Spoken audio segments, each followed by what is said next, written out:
Aujourd'hui, découvrons la microforêt plantée par François et Jocelyne, membres du programme Fauna. On va passer en revue les différentes étapes de leur projet, de la phase d'élaboration jusqu'à la plantation de la microforêt. Alors cette microforêt se trouve en Franche-Comté, dans le Doubs. La forme de la microforêt est circulaire avec un passage permettant de rejoindre le centre. Cette configuration a été imaginée avec un croquis sur le papier au départ, et tout ça c'était dans le but d'anticiper la disposition de certains arbres fruitiers pour qu'il soit plus facile d'y accéder et d'en récolter les fruits. La surface totale de cette microforêt Miyawaki est de 100 mètres carrés, donc c'est la surface minimum recommandée pour ce type de plantation. Pour faire votre plan d'aménagement, vous pouvez très bien le faire donc simplement en croquis à la main sur un papier comme l'a pu le faire François, ou alors vous pouvez aussi le faire sur ordinateur avec des outils comme par exemple le site dessinerjardin.fr, le site canva.com. Vous pouvez aussi faire des captures écran de votre terrain depuis par exemple Géoportail avec des vues satellites ou bien Google Maps.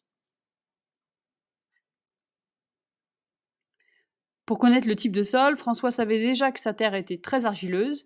Il a quand même effectué le test du bocal pour en avoir le cœur net. Et il a aussi trouvé un kit d'analyse de sol qui est très détaillé sur le site agrifourniture.fr, ce qui lui a permis d'avoir des résultats encore plus pointus pour choisir ses amendements. Et donc avec toutes les informations qu'il a pu récolter de son analyse de sol, il a choisi d'amender sa terre avec de la paille, du compost et du broyat de bois. Et il s'est fait livrer tout ça. Ensuite, un paysagiste est venu en décembre pour préparer le terrain selon la méthode qu'on préconise dans la formation Fauna, donc qui suit les recommandations de la méthode de plantation du professeur Miyawaki. Cette étape a pris au paysagiste environ 5 heures, donc c'est-à-dire qu'il a fallu donc décaisser le terrain, retourner, émietter un peu la terre et mélanger tous les amendements pour ensuite réaplanir un peu tout ça.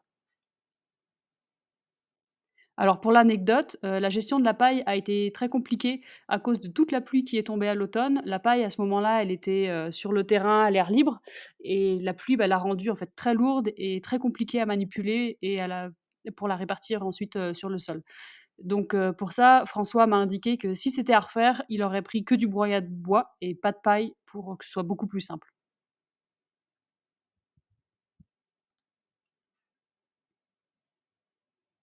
Concernant le choix des essences, François a profité du pack de plants qu'on a proposé l'été dernier avec notre partenaire pépiniériste Atmosphère. Donc le pack contient des essences natives de France et qui sont indigènes sur presque tous les bassins de plantation français, hormis le bassin méditerranéen qui est plus spécifique et donc traité à part. Donc le pépiniériste a sélectionné un mélange d'essences fruitières, d'essences ayant une forte croissance et des essences à floraison mellifère, entre autres. Alors, François était très content d'avoir pu bénéficier de cette solution, car c'était un point qui était vraiment bloquant pour lui, pour trouver des pépiniéristes, bah, qui pouvaient, lui fournir, le stock suffisant de plants. Donc du coup, le fait d'avoir eu cette option de pouvoir avoir le plan, ça lui a vraiment enlevé une épine du pied et ça a permis d'avancer dans son projet. Donc les plants ont été commandés en début d'été, puis ensuite livrés début décembre, dès qu'ils étaient prêts.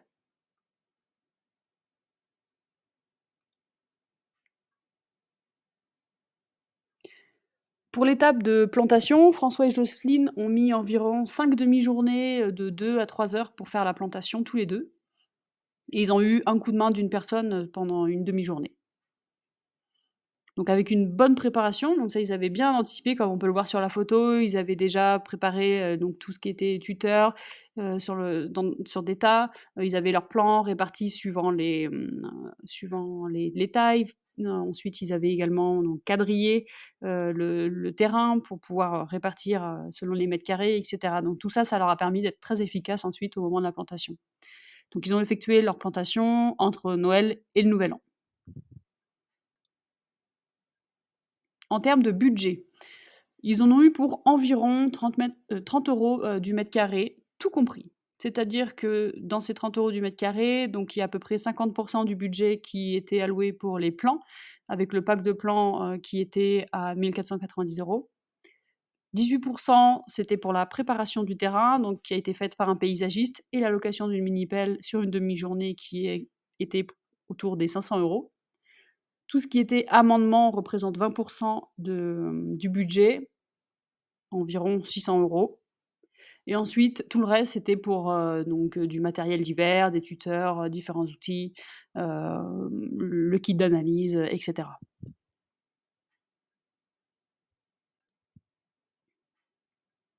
Alors la formation Fauna qu'on propose et qu'ont suivi François et Jocelyne vous donne tout le processus pour la création d'une microforêt dans les meilleures conditions, avec chaque étape qui est bien détaillée sous format vidéo.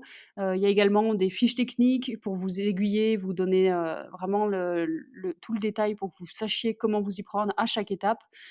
Des outils automatiques qui vous permettent, par exemple, le planteur qui est un fichier, qui vous permet d'entrer vos informations de votre projet, la surface, le nombre de plants, votre région, et cetera, et tout ça va vous permettre ensuite d'avoir, automatiquement des informations sur les essences, qui sont recommandées sur votre région, le budget que tout ça, ça va représenter approximativement. Selon l'analyse de sol, vous allez également avoir un outil sur l'analyse de sol qui va vous ensuite, en fonction des résultats de votre analyse que vous rentrez dans le fichier, vous allez pouvoir savoir, quels amendements, sont recommandés, et cetera. Donc c'est vraiment des outils qui vous font gagner du temps et qui sont là pour vous donner vraiment toute la marche à suivre. Vous avez juste à suivre le guide et à planter, votre microforêt. Et pour terminer sur cette étude de cas, je vous laisse avec, 2 photos, qui montrent un peu le projet fraîchement planté. Donc on voit qu'il y a une bonne couche de paille, on voit les tuteurs, les plants sont tout petits à ce moment-là, mais ils sont là. Et là, François et Jocelyne ont fait le choix d'entourer toute la microforêt avec, des blocs de paille, et on voit également la clôture que François avait déjà, qui permet de protéger cette microforêt, au moins pour, le début de sa pousse. Voilà, donc j'espère que cette étude de cas vous aura plu et vous aura donné, envie de passer à votre tour, à la création d'une microforêt. Vous retrouverez toutes les informations, pour créer une microforêt à votre tour sur notre site permaforest.fr.